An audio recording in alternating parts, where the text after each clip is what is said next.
Why you don't need to be more strict this week to get back on track. Good afternoon. It is the morning chat in the afternoon today. Busy morning for a Sunday actually. Anyway, lots to look forward to, more on that news later. So wanted to talk today about why you do not need to get more strict to get back on track.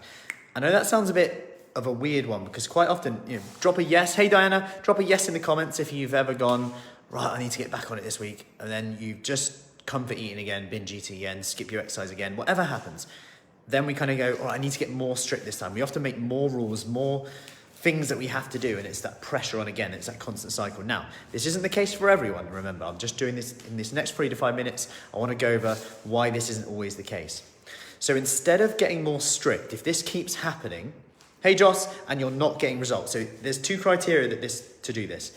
It keeps happening, okay, you keep falling off the wagon, you keep skipping that exercise, skipping that nutrition plan that you're going to try and stick to that's too strict, but now you need to make it more strict so that you go in harder, yet life gets in the way and we're not accounting for that. So what I want you to do instead is this. You just need to reflect. There's 2 questions to ask here. What worked well? What could you improve? What worked well? What could you improve? So instead of just going, I'm going to make it stricter, I want you to ask in it what you did well with this and what you're going to improve in it. Because quite often we just don't reflect enough on the program we're doing. Hey Michelle, how are we doing? We don't reflect enough on the program we're doing. And I'll give you an example about this. So let's say, for example, you have just started a low-calorie kind of shake-based diet to get a bit of a kickstart. There's nothing wrong with that, by the way, if you're in the right space for it. More on that another day. If you come into my talk on Wednesday, 7:45, by the way, and you need to be in the group, I'll put the link in the comments, by the way. I will be going over how this all works as well in terms of like quick hit diets as well, and why they work, why they don't work, and how to use them, how to not. So let's say you just started that shake diet and there were certain elements of it that worked well, but you lasted a few days and then something came up, you had a meal out, you had family over, there were snacks on the side, you grabbed it.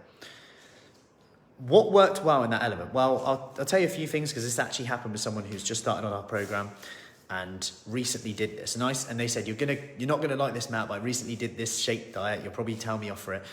And we talked about things that worked. Guess what worked?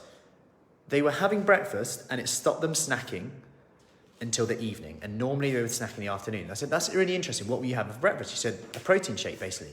A big protein shake, and I subconsciously just ate less. Okay, cool. So on those days when you stuck to it, you actually ate less and did better, yes.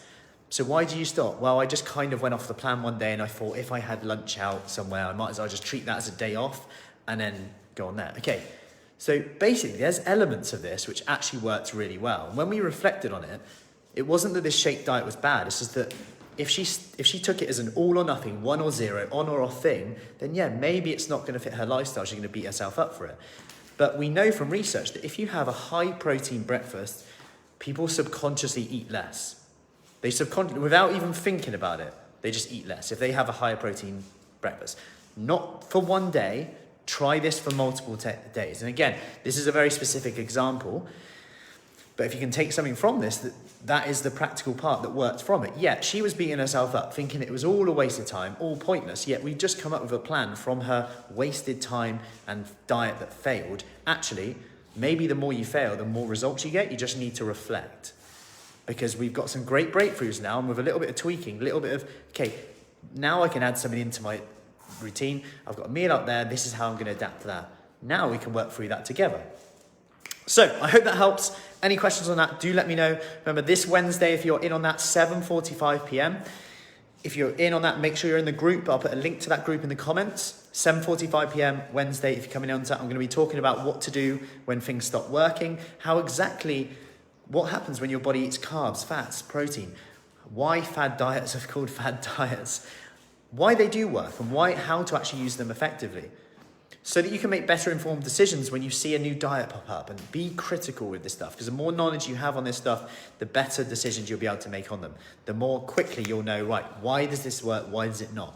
How may it work for me? Anyway, I'll put that link in the comments. Have a lovely day and I'll see you soon. Take care.